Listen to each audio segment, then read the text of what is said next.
We've got a brand new story to share with you. So let's begin. This one is personal. What happens when the person you think you know turns out to be someone else entirely? I guess I should start from the beginning. My name is Charlie, and for 3 years I was in love with a woman named Yvonne. Not just love, I was sure she was my future. I wasn't looking for love when I met her, but sometimes life hands you something so good, you just know you'd be an idiot to let it go. We met at a volunteer event. I wasn't expecting much, just another Saturday helping out. Then I saw her. She was handing out bottled water to the volunteers, smiling, laughing, and making conversation. And when our eyes met, I swear it was like time slowed down. Cheesy, right? But that's how it felt. We started talking, and it was effortless. No awkward small talk, no forcing conversation, it was just easy. We found out we had a lot in common. Both of us valued kindness, both of us loved to travel, and both of us believed in giving back. By the end of that event, I knew I wanted to see her again. And from that moment on, Yvonne became a part of my life. 3 years passed in what felt like the blink of an eye. We built something strong. We went on trips, made plans, met each other's families. She became my best friend. And when the time felt right, I got down on one knee and asked her to be my wife. She said yes, and I thought I had won the jackpot. The months that followed were a whirlwind of wedding planning. We picked a venue, made guest lists, and argued over the little things that wouldn't even matter a year from now. It was stressful, sure, but at the end of the day, I was just excited to marry the woman I loved. Life felt perfect. I had no idea it was all about to fall apart. But it did. And when it did, it destroyed everything. A month before the wedding, Yvonne brought up the idea of a girls' trip to Miami.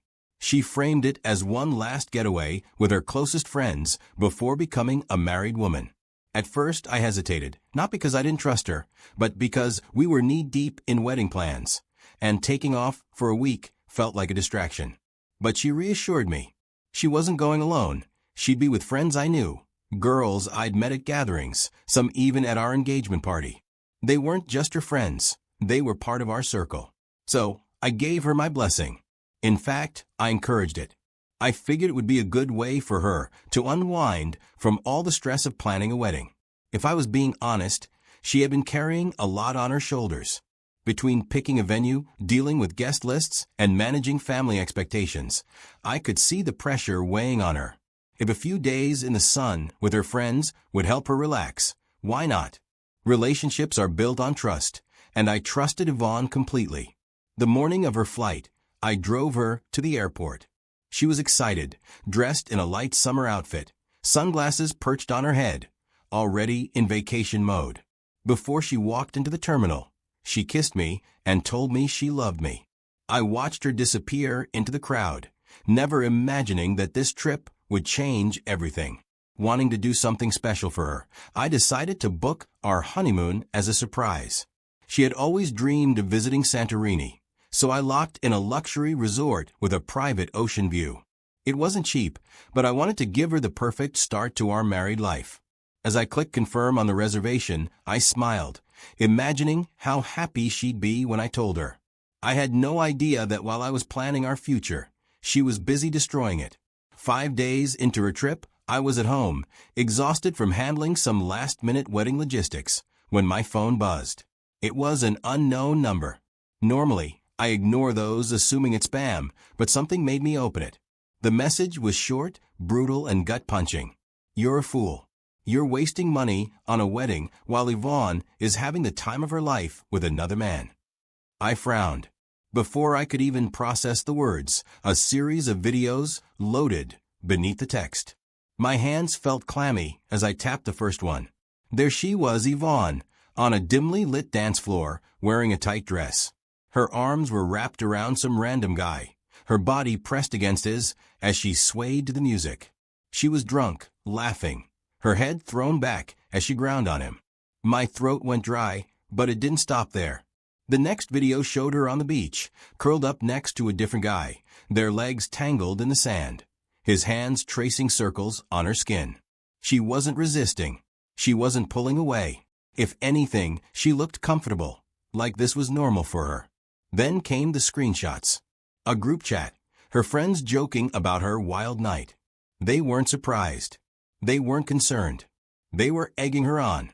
One of them even typed, "Girl, you're having too much fun. Charlie better not find out."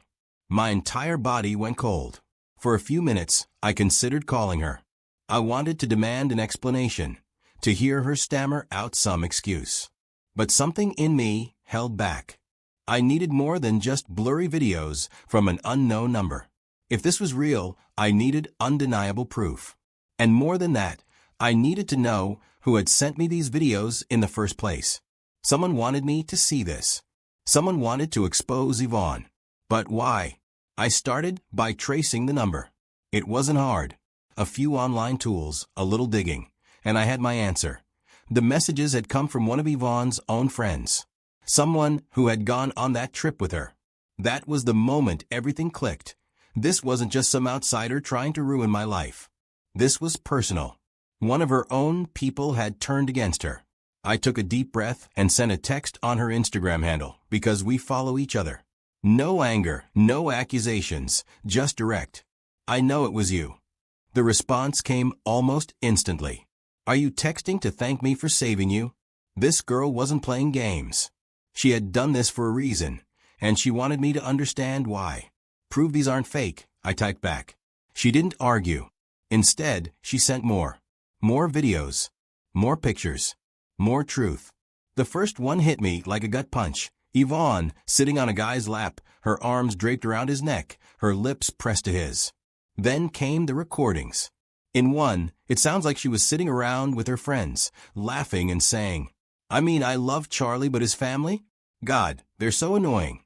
His mom is always acting like she's better than everyone. And his sister? Please. If she wasn't his sister, I wouldn't even talk to her." I felt my chest tighten. These were the people who had welcomed her in like family, who had treated her like one of their own. And here she was, laughing at them behind their backs. But the next recording was worse. Look, it was just a one-night thing. I was drunk, he was hot, and it was Miami. It's not like I'm gonna marry the guy. Besides, it's not that deep. I stopped breathing.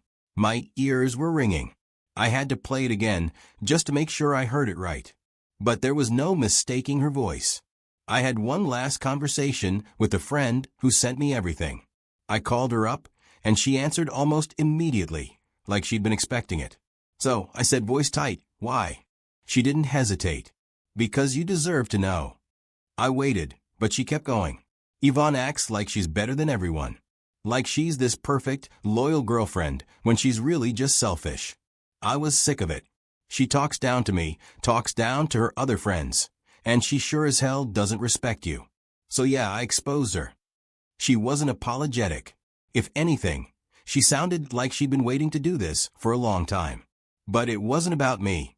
It was about her own resentment toward Yvonne. I had my proof. And now I had a decision to make. When Yvonne came back from Miami and we met, she hugged me, kissed me, told me she missed me. She even brought back souvenirs, some cheap keychains, and a t-shirt with "I Red Heart Miami" printed on it.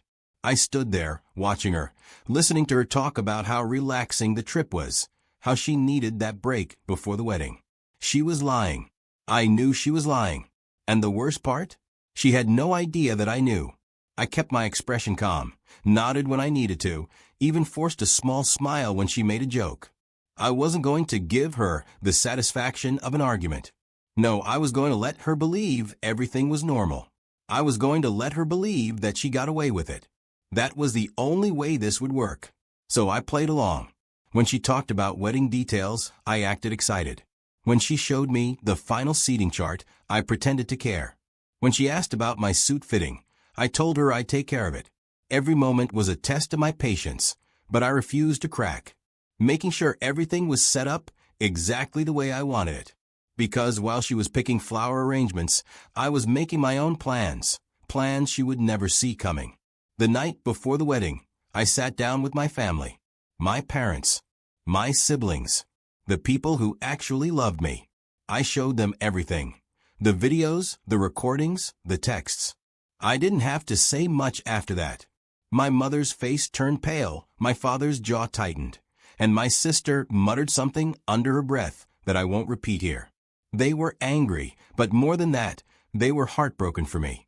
They wanted me to call it off immediately, to confront Yvonne right then and there. But I told them no. If I was going to do this, I was going to do it my way. I looked each of them in the eye and gave a simple instruction: don't show up tomorrow. They didn't argue. They understood. And just like that, the stage was set. Yvonne went to bed that night thinking she was waking up to the happiest day of her life. She had no idea she was about to experience the most humiliating day of hers, and the most freeing day of mine. The next day, I imagine the church looked perfect that morning. White flowers lining the aisle, soft music playing, guests dressed in their finest, all waiting for the big moment.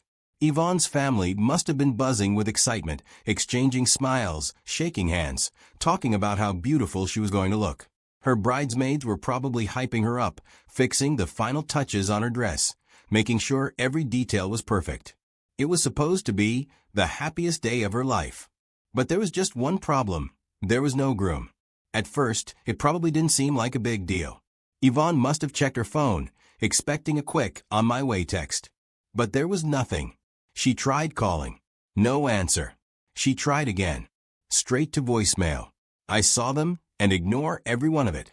I pictured as time kept passing. The guests started noticing something was off. The whispers spread like wildfire through the pews. She kept calling, dialing my number over and over, leaving voicemails, first confused, then worried, then desperate. But I never answered. Because by the time she was standing there in that wedding dress, surrounded by hundreds of people waiting for a ceremony that would never happen, I was already gone.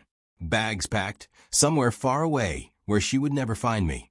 As the realization set in, her entire world must have come crashing down.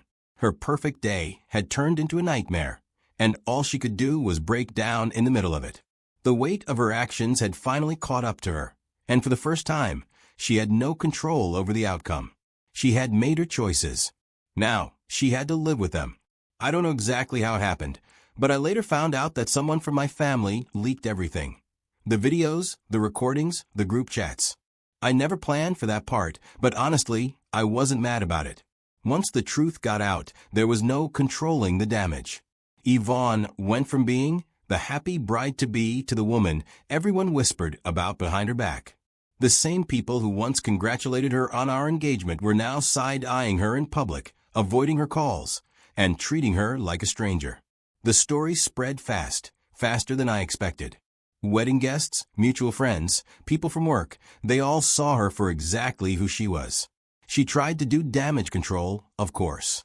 She reached out to people probably trying to explain herself, make excuses, maybe even spin the story in her favor. But the evidence was too overwhelming. There was no way to twist it. The videos showed her actions.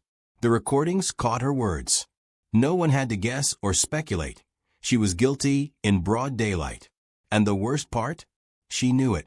Yvonne had always cared about appearances, about being admired and respected. Now, she had neither. She called me nonstop, sent text after text, left long voicemails where she started off demanding answers and ended up crying, saying she needed to talk, that it wasn't what it looked like. I never responded. Not once. What was there to say? She wasn't sorry she did it.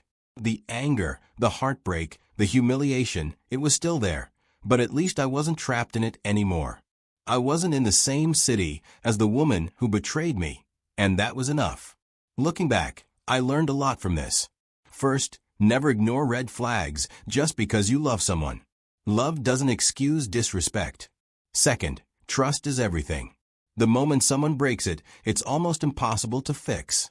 And third, never be so blinded by love that you forget to protect yourself. I gave Yvonne my trust, my future, and my loyalty. She threw it away in a drunken weekend in Miami. That was her choice. But mine was to walk away and never look back. She made her choice. I made mine. And now, I don't exist in her world anymore. What do you guys think? Did I do the right thing by leaving without a word? Or should I have confronted her? Let me know in the comments. And if you've ever been in a situation like this, I want to hear your story.